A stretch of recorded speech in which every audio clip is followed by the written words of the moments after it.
And now I'm Dr. Mario Picazo. I'm a scientist. I've been working in weather and climate. Well, I actually started with weather when I was 12 years old, but obviously this has been evolving. And well, I've been commenting with some of the colleagues that are here today. I've been working in sustainability, climate change. I did my PhD at UCLA, but basically my topic of interest was hurricanes, which is very much linked to tourism. We just saw the impact of 2 major hurricanes in the last 2 weeks, for example, in Florida. So that's a major topic, and of course, my idea here today is to give you a quick chat, very quick, because I know we're on a time scale here now, about basically how climate can, in a way, shape the way tourism happens in the next few decades. Of course, I have to put on the table some things that are happening, but I also want to put, and this is the final part of my quick speech, solutions, what we can do, and try to adapt some of those to tourism. So let me see if I can handle this, because everybody had problems. Let's get that first slide on the screen. I hope it works better than the video we tried to see. But I don't know if I have it there. Do we have a PowerPoint, or do I just talk? Oh, there it is. Okay, that's not my PowerPoint. It's coming up somewhere. Anyways, it is true that if we look at future climate scenarios, we know that climate's going to continue to change in a certain manner. It's going to be hotter, and we've already seen that happening here in the Mediterranean region, where we are in Mallorca. Temperatures are rising on a global scale. Of course, we want to do whatever is possible to keep our temperature close to 15 degrees on average on a global scale. And so it is important that in the coming years we do what we have to do so. There's actually a quote that I normally like to use, and we're still waiting for that PowerPoint. I don't know if it's there. If not, I'll just go on and talk. It doesn't really... my PowerPoints are usually just images in the background that sort of come with the words. But basically what we need to do, and this is a quote for Robert Swan. I don't know if some of you know him. He's a world traveler, a discoverer. He's been on both poles of the world, a British explorer. And basically, what Robert Swan said is the biggest threat to our planet is to think that somebody else will save it. So we're always thinking that somebody else is going to do what we should be doing. And that's on an individual basis, meaning that we sometimes tend to think that somebody else is going to recycle, somebody else is going to put solar panels on the roofs, somebody else is going to do what we need to do sustainably speaking. Now, that doesn't always happen. You have to think about one thing. There's a big amount of population on this planet. There's 2 million people living on this planet. From the data I have, you can correct me, but in 2023, I think about 1.3 of those billion people, or 1,300 million people, were tourists traveling around the world. And obviously, and there it is, there is a tendency, let's see if I can pass this through now. There it is. That's the quote I was referring to. There's a tendency to think that we're doing the right thing, but we're not doing it at the right pace, okay? We've already talked about the SDGs, the sustainable goals that we're pushing forward. That's part of the responsible tourism pledge that Mallorca is applying. We're working in all these different 17 sectors, some more related to tourism than others. I think, honestly, that we're moving forward, but we're moving very slow considering that this was signed in 2015. It's 2024 going to 25, and we're 5 years away from this being met. So obviously a lot to do. And in terms of what we know about weather and climate is, I think some of you may say, well, I don't believe really this is happening at the pace you're going to say it is. But sometimes I think we have a misperception of the difference between weather and climate. Weather is what's happening right now today. If you walk outside, it's 24 degrees, partly sunny. That's the weather. Climate is an average of many weather situations. And sometimes we have this misperception, but it's common because just a few years ago we had a tremendous snowstorm here in Spain. I think some of you may have been here, Filomena. It's a very common name. But that dumped so much snow. And I remember people telling me, how can you be talking about global warming this year if it's actually, we're 1 foot under or 2 feet under snow and it's 10 below? Well, when I told them this was in January, when the year ends, look at it and tell me if this was a warmer or not year than average. So sometimes we have this misperception that we're not warming up because we have these specific events that make us think it's not that warm. And that's why I always say that weather's a bit like your personality. You can be happy, you can be a serious person, and climate's more, weather's more like your state of mind in the moment, but climate's more like your personality. It's an average of many situations, and that's what makes you as a person. So we have to keep clear that weather and climate are not the same thing. Of course, we have to keep in mind the natural impact. We know, and this is natural impact directly to tourism, there's always going to be a signal in climate that has to do with natural events. We don't have as much eruptions in terms of volcanoes anymore as we did in the past of the history of this planet, but we know that this in the past has been a problem for tourism. Remember, some of these volcanic eruptions basically paralyzed the airspace in some areas of Europe a few years ago, especially with the Iceland volcanoes. And then we have what I told you. A lot of people, more traveling, and that makes tourism a sector that potentially could be more and more contributing to this global climate change signal that we're seeing. Human impact is obvious. I think a lot of these data I'm putting on screen are things you know about. We're always concerned with two major gases. That's carbon dioxide and methane. They're the most potent greenhouse gases we have. CO2 probably the most important, and the reason why it's important is because it has a long life. It doesn't disappear the next day you put it in the air. It takes years and years for it to go away. So even if we stopped pumping CO2 into the atmosphere tomorrow, we would still have a lot of CO2 to deal with over the next so many years. Methane, on the other hand, is a more powerful gas than CO2. It's not as abundant, and it doesn't last as long in the atmosphere, so it tends to go away faster. But in any case, these are the two key factors that we're considering. We also have emissions of particles, and when I say this is because when we travel to places around the world, one of the things we're becoming more concerned about is the air quality, which is something we don't talk about much. We're concerned about the cities we travel to are not, a dust bowl full of particles of pollution.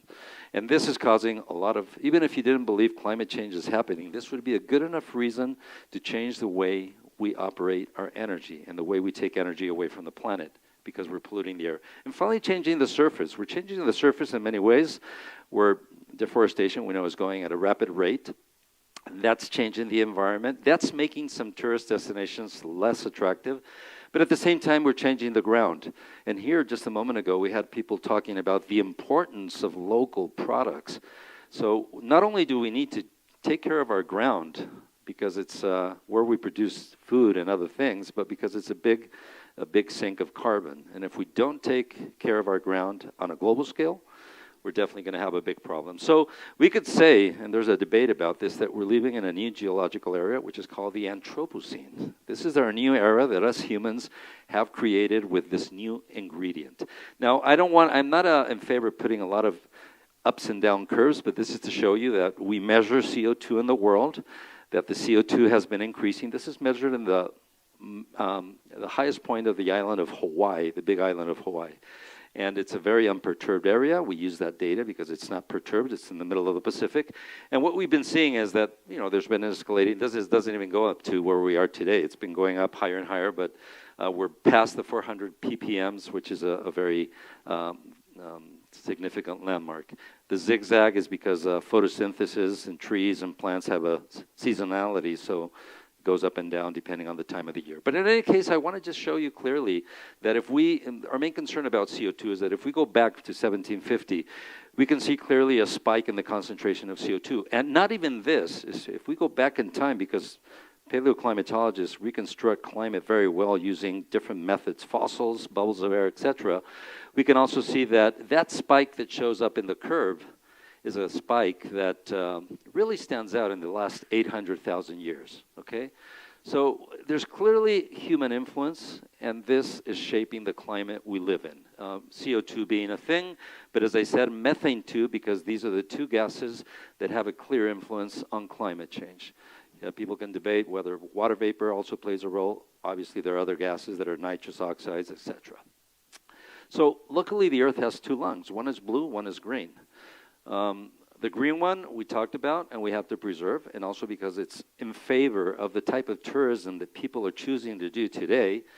And the blue one as well, not only because our oceans need to be clean. Look at the island of Mallorca. It's surrounded by a beautiful Mediterranean Sea, where one of the most attractive things for some of the visitors is actually to see clear, crystal waters that are not polluted. And this includes solid material like plastics, but also the fact that oceans themselves are absorbing 90% of the excessive energy that us humans are pumping into this planet. So they're giving us a big favor, but how far? And this is the question that we raise about how the future of this sector will be, because we don't have a clear answer. We don't know exactly how much the warming, the melting, and the storms will increase, and that's going to depend on how much we are sustainable, not only in tourism practices, but in any practices.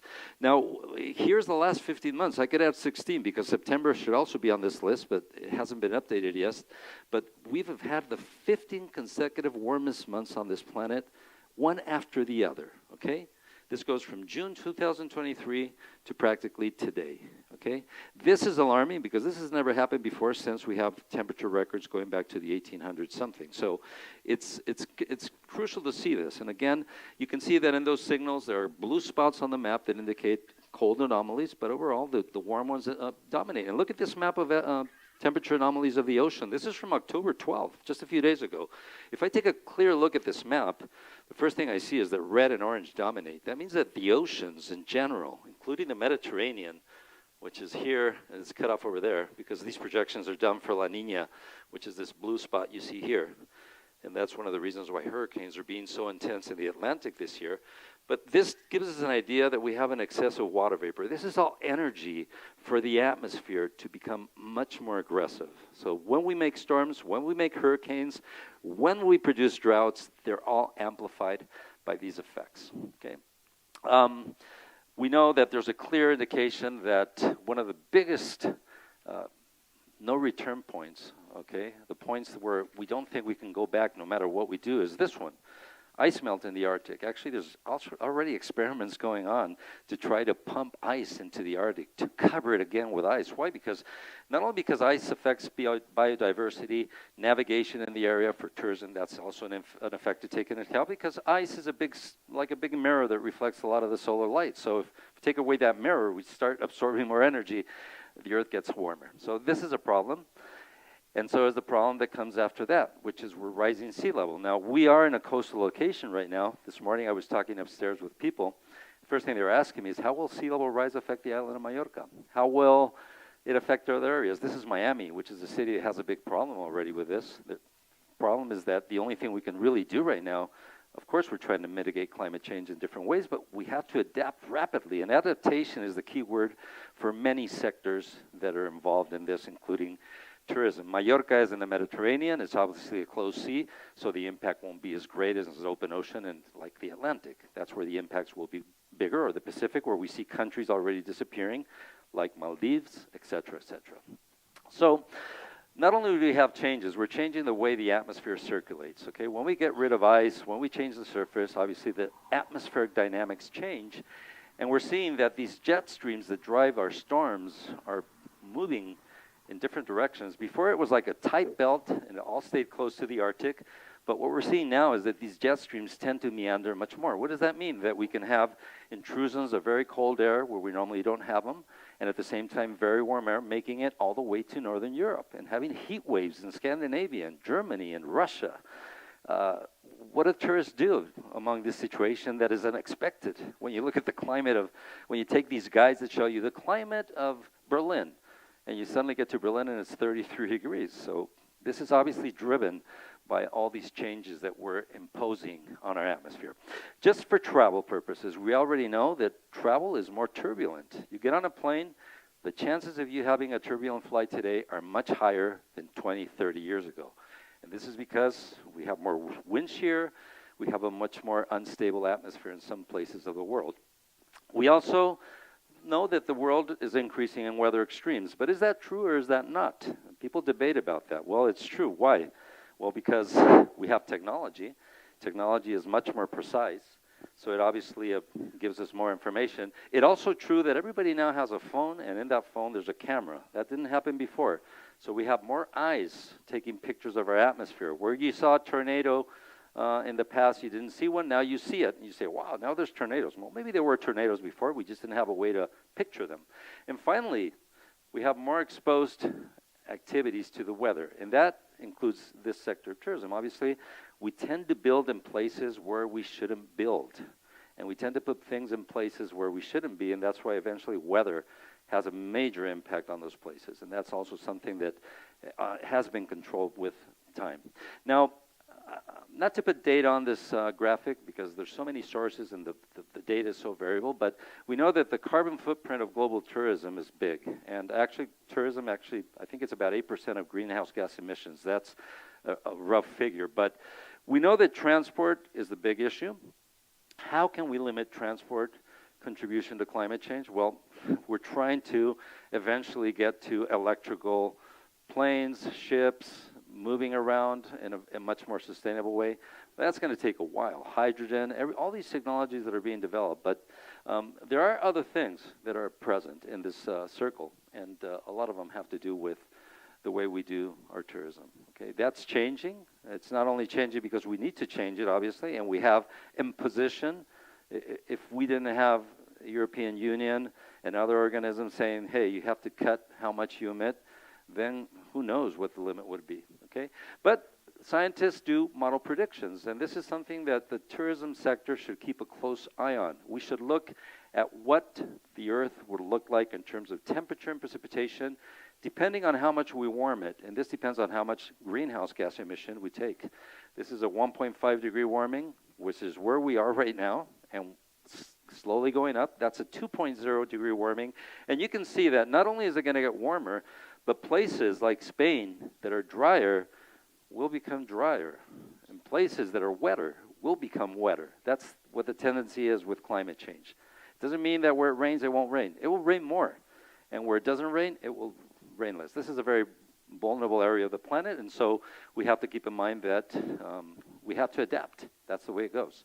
Water we haven't talked about, but obviously for the island of Mallorca, it's an important issue that, you know, some years will be better, some will be worse, but we have to. So sustainable tourism needs to mitigate climate change. There are different ways to do this. Here we've had all kinds of ideas, putting solar panels, using wind energy, any source that will de-energize what we're doing. We take energy out of the system. And this means that people, well, they can choose different destinations. You know, I think it's not about people not going to the same location they used to go to enjoy their vacation. It's more about doing it on a different time scale. It's like, I have to admit, I hate hot, humid weather. And so if you're going to see me in Mallorca, you're going to see me now. You're probably not going to see me in July or August because I don't cope well with that. And some people don't either. And so it doesn't mean that the volume of tourism will go down, but obviously some people will prefer to come to Mallorca in a time of the year where they never expected to go before. And now because of our changing habits of work and lifestyle permit us to do that, I think that's going to be a tendency, is where we choose to travel doesn't necessarily have to be in the peak of the usual travel season, which was July, August, September, June, July, August, September, whatever. But not only that, we're going to choose other destinations because we like the environment. We like the cool weather. We like to see weather phenomena. We like to see the environment. And we like to mingle with the cultures and live the country as if it was our backyard. So all those ingredients are coming into place. And one of them, for example, is ecotourism. I think it's an upcoming type of tourism. It's happening more. Here, I think, there's a potential, tremendous potential, because of all the environment and all the natural spaces that makes you want to come here, want to eat the local food, want to mingle with the locals and do that, feel like you're at home. That's upcoming in many places. When I say ecotourism, can be agritourism, can be any type of tourism that means social inclusivity, of course, sustainability, and respect for the environment. Hey, I've done this too. There's tourism of chasing tornadoes, and I've been in one of these vans with these people filming, and they love it. You know, it's also a new type of going to see extreme weather, just like we put volcanoes earlier. So this is a common thing. It's already been done many years. It doesn't mean you're going to come to Mallorca to see water spouts moving through the Mediterranean, but look, if they're there, why not enjoy them?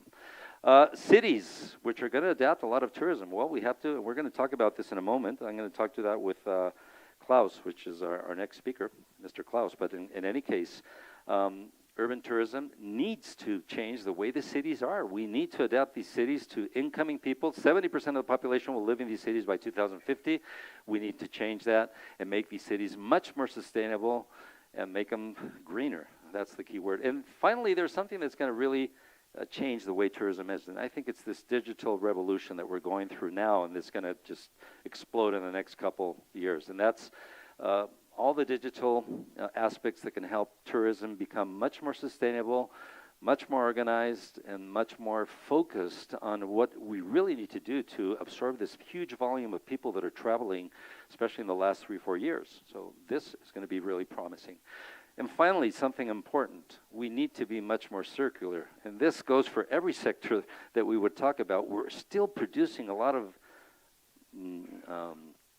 material, food, wasting a lot of things, not reusing. We need to reuse. And I think in the tourism sector, there's a lot of opportunities for reusing. I think that's essential. So circular economy. But things will go beyond the Earth, and the sky is no longer the limit. So we're already thinking about traveling to the moon, to Mars, to all these other places with whatever that means in the future. So just a quick perspective of some ideas. I'm 27 seconds down. I did better than Mr. Eckler. But anyways, thank you, and I'm going to continue on.